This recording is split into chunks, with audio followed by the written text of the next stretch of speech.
जय श्री कृष्ण, राधे राधे। गीता जी के अध्याय 4 दिव्य ज्ञान। भगवान श्री कृष्ण ने कहा, मैंने इस अमर योग विद्या का उपदेश सूर्य देव विवस्वान को दिया और विवस्वान ने मनुष्यों के पिता मनु को उपदेश दिया और मनु ने इसका उपदेश इक्ष्वाकु को दिया। इस प्रकार यह परम विज्ञान गुरु परंपरा द्वारा प्राप्त किया गया और राजर्षियों ने इसी विधि से इसे समझा, किंतु कालक्रम में यह परंपरा छिन्न हो गई, अतः यह विज्ञान यथास्वरूप में लुप्त हो गया लगता है। अर्जुन ने कहा, सूर्यदेव विवस्वान आपसे पहले हो चुके ज्येष्ठ है, तो फिर मैं कैसे समझूं कि प्रारंभ में भी आपने उसे इस विद्या का उपदेश दिया था।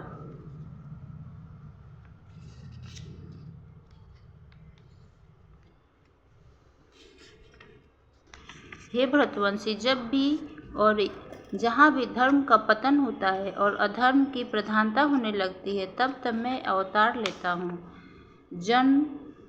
हे अर्जुन, जो मेरे आविर्भाव तथा कर्मों की दिव्य प्रकृति को जानता है, वह इस शरीर को छोड़ने पर इस भौतिक संसार में पुनः जन्म नहीं लेता, अपितु मेरे सनातन धर्म को प्राप्त होता है।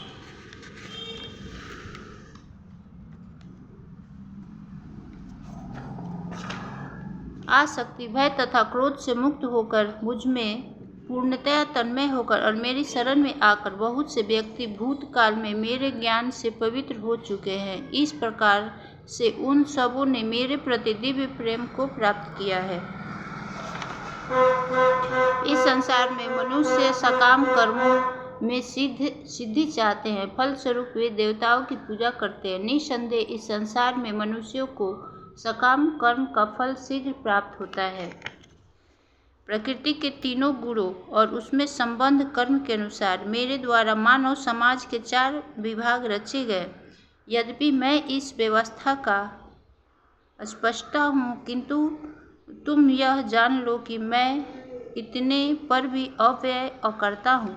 मुझ पर किसी कर्म का प्रभाव नहीं पड़ता, न ही मैं कर्म फल की कामना करता हूँ। जो मेरे संबंध में इस सत्य को जानता है, वह भी कर्मों के फल के पास में नहीं बंधता। कर्म क्या है और अकर्म क्या है, इसे निश्चित करने में बुद्धिमान व्यक्ति भी मोहग्रस्त हो जाते हैं। अतएव तुम मुझको बताओ कि कर्म क्या है, जिसे जानकर तुम सारे अशुभ से मुक्त हो सकोगे। कर्म की बारीकियों को समझना अत्यंत कठिन है, अतः मनुष्य को चाहिए कि वह यह ठीक से जाने कि कर्म क्या है, विकर्म क्या है और अकर्म क्या है। जो मनुष्य कर्म में अकर्म और अकर्म में कर्म देखता है, वह सभी मनुष्यों में बुद्धिमान है और सब प्रकार के कर्मों से प्रवृत्त रहकर भी दिव्य स्थिति में रहता है। जिस व्यक्ति का प्रत्येक प्रयास इंद्रिय तृप्ति की कामना में रहित होती है, उसे पूर्ण ज्ञानी समझा जाता है। उसे ही साधु पुरुष ऐसा कर्ता कहते हैं, जिसने पूर्ण ज्ञान की अग्नि से कर्म फलों को भस्मसात कर दिया है।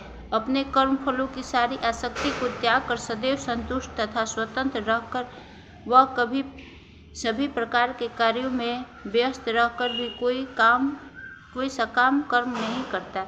ऐसे ज्ञानी पुरुष पूर्ण रूप से संयमित मन तथा बुद्धि से कार्य करता है, अपनी संपत्ति के सारे स्वामित्व को त्याग देता है और केवल शरीर निर्वाह के लिए कर्म करता है। इस तरह कार्य करता हुआ वह पाप रूपी फलों से प्रभावित नहीं होता।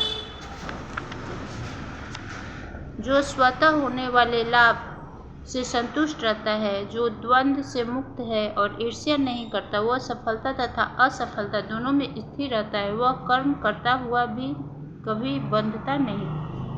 जो पुरुष प्रकृति के तीनों गुणों के प्रति अनासक्त है और जो दिव्य ज्ञान से पूर्णतया स्थिर है, उसके सारे कर्म ब्रह्म में लीन हो जाते हैं। जो व्यक्ति कृष्ण भावनामृत से पूर्णतया लीन रहता है, उसे अपने आध्यात्मिक कर्मों के योगदान के कारण अवश्य ही भगवत धाम की प्राप्ति होती है, क्योंकि उसमें हवन आध्यात्मिक होता है और हवि भी आध्यात्मिक होता है।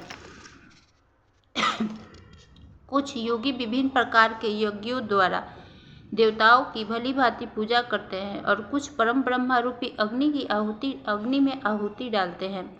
इसमें से कुछ विशुद्धि ब्रह्मचारी श्रवण आदि क्रियाओं तथा इंद्रियों को मन की नियंत्रण रूपी अग्नि में स्वाहा कर देते हैं और दूसरे लोग नियमित गृहस्थ इंद्रियों को अग्नि में स्वाहा कर देते हैं।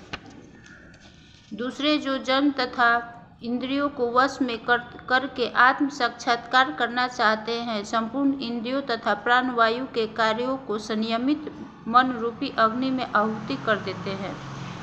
कठोर व्रत अंगीकार करके कुछ लोग अपनी संपत्ति का त्याग करके, कुछ कठिन तपस्या द्वारा, कुछ अष्टांग योग पद्धति के अभ्यास द्वारा अथवा दिव्य ज्ञान में उन्नति करने के लिए वेदों का अध्ययन द्वारा प्रबुद्ध बनते हैं। अन्य लोग भी हैं जो समाधि में रहने के लिए श्वास को रोके रहते हैं। प्राणायाम, वे अपान में प्राण को और प्राण में अपान को रोकने का अभ्यास करते हैं और अंत में प्राण अपान को रोककर समाधि में रहते हैं। अन्य योगी कम भोजन करके प्राणी की प्राण में ही आहुति देते हैं। ये सभी यज्ञ करने वाले यज्ञों का अर्थ जानने के कारण पाप कर्मों से मुक्त हो जाते हैं और यज्ञों के फल रूपी अमृत को चखकर परम दिव्य आकाश की ओर बढ़ते जाते हैं। हे कुरुश्रेष्ठ, जब यज्ञ के बिना मनुष्य इस लोक में या इस जीवन में ही सुखपूर्वक नहीं रह सकता, तो फिर अगले जन्म में कैसे रह सकेगा। ये विभिन्न प्रकार के यज्ञ वेद सम्मत है और ये सभी विभिन्न प्रकार के कर्मों से उत्पन्न हैं। इन्हें इस रूप में जानने पर तुम मुक्त हो जाओगे। तुम गुरु के पास जाकर सत्य को जानने का प्रयास करो, उनसे विनीत होकर जिज्ञासा करो और उनकी सेवा करो। स्वरूप सिद्धि व्यक्ति तुम्हें ज्ञान प्रदान कर सकते हैं, क्योंकि उन्होंने सत्य का दर्शन किया है। स्वरूप सिद्धि व्यक्ति से वास्तविक ज्ञान प्राप्त कर चुकने पर तुम पुनः कभी ऐसे मोह को प्राप्त नहीं होगे, क्योंकि इस ज्ञान के द्वारा तुम देख सकोगे कि सभी जीव परमात्मा के अंश स्वरूप है, अर्थात वे सब मेरे हैं। यदि तुम्हें समस्त पापियों में भी सर्वाधिक पापी समझा जाए तो भी तुम दिव्य ज्ञान रूपी नाव में स्थिर होकर दुख सागर को पार करने में समर्थ होगे। जैसे प्रज्वलित अग्नि ईंधन को भस्म कर देती है, उसी तरह हे अर्जुन, ज्ञान रूपी अग्नि भौतिक कर्मों के समस्त फलों को जला डालती है। इस संसार में दिव्य ज्ञान के समान कुछ भी उद्धत तथा शुद्ध नहीं है। ऐसे ज्ञान समस्त योग का परिपक्व फल है। जो व्यक्ति भक्ति में सिद्ध हो जाता है, वह यथा समय अपने अंतर में इस ज्ञान का आस्वादन करता है। जो श्रद्धालु दिव्य ज्ञान में समर्पित है और जिसने इंद्रियों को वश में कर लिया है, वह इस ज्ञान को प्राप्त करने का अधिकारी है और इसे प्राप्त करते ही वह तुरंत आध्यात्मिक शांति को प्राप्त होता है।